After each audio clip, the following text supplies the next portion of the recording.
welcome back everybody to the Week 2 press conference with quarterback Fernando Mendoza ahead of Cal's road trip to Auburn to face the Tigers on Saturday at Jordan-Hare Stadium. We're going to go ahead and get started with a question from Jeff Rado at the Cal Sports Report. Go ahead, Jeff. Hey, Fernando, how you doing? Doing good. Good to see you. Digitally this time. Good to see you.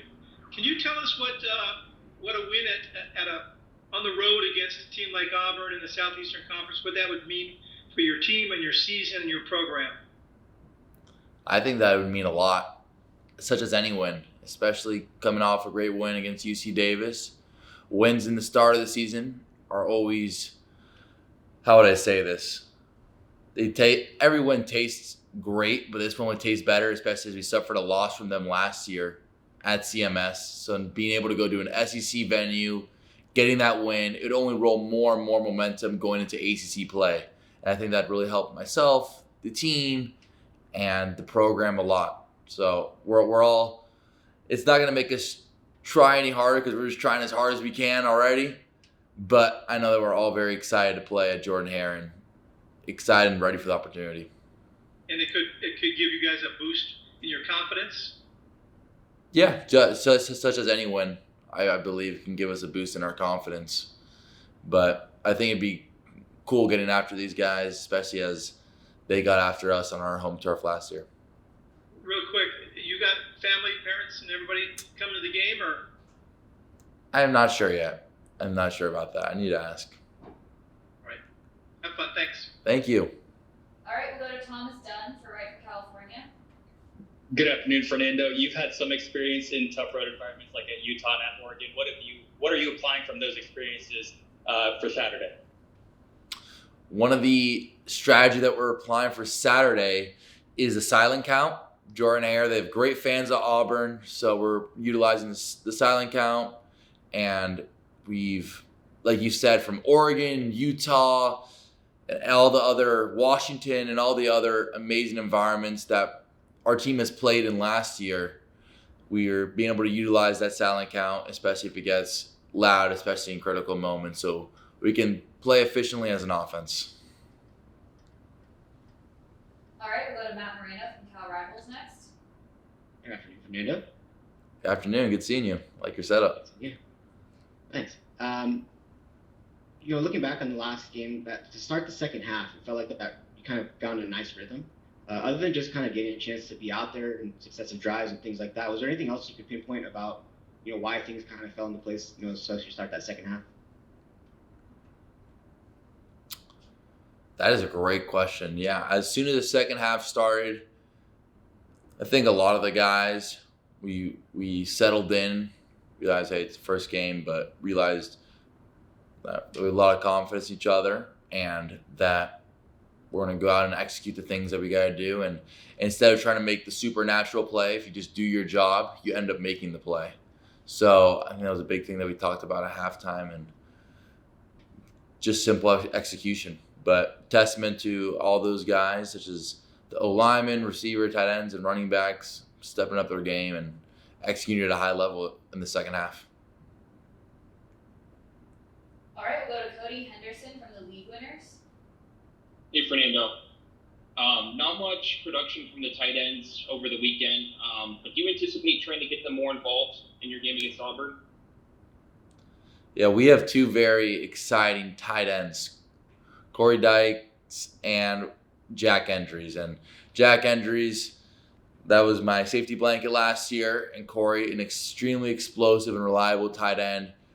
I believe I hit Corey once last weekend,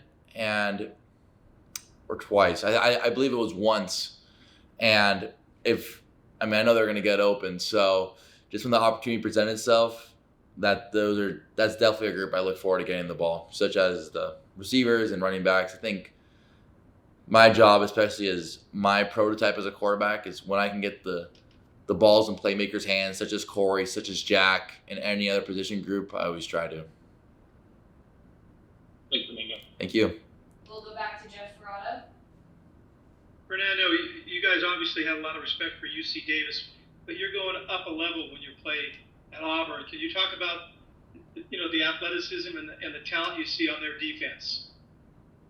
Yeah, like you said, we had a ton of respect for UC Davis, especially as their head coach was Coach Tim Palau. They also had a defensive linebackers coach, Coach Austin Taylor, that coached here last year, so we're very familiar with them. But going into SEC country, they have the, as you could say, highest recruiting ranks and the most notoriety coming out of high school. And in turn, those are the most athletic guys that have the fastest 40s, the jump the highest, that run the fastest. So we are anticipating a change of speed on offense. And I think as any quarterback or any successful quarterback, that just means throwing with a little bit more anticipation, trying to be one step ahead of the defense, as Auburn has an amazing defense. And that is something that I'm just trying to continually work on. As you see the great quarterbacks that have came from Cal, such as Jared Goff, Aaron Rodgers, all these other guys, they all throw with amazing anticipation. So that's something that I'm working on continually throughout the season and throughout my career. I don't believe you played against Auburn last year, but how excited are you for this game and just to test yourself against these people?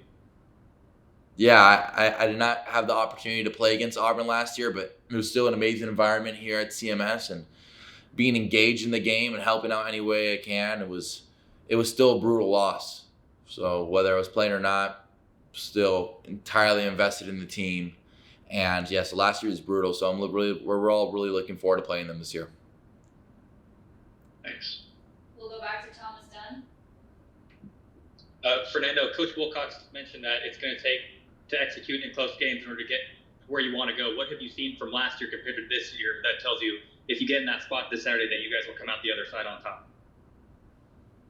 Just as anything, I believe it's experience. And last year we got in a couple close situations and had a couple close calls.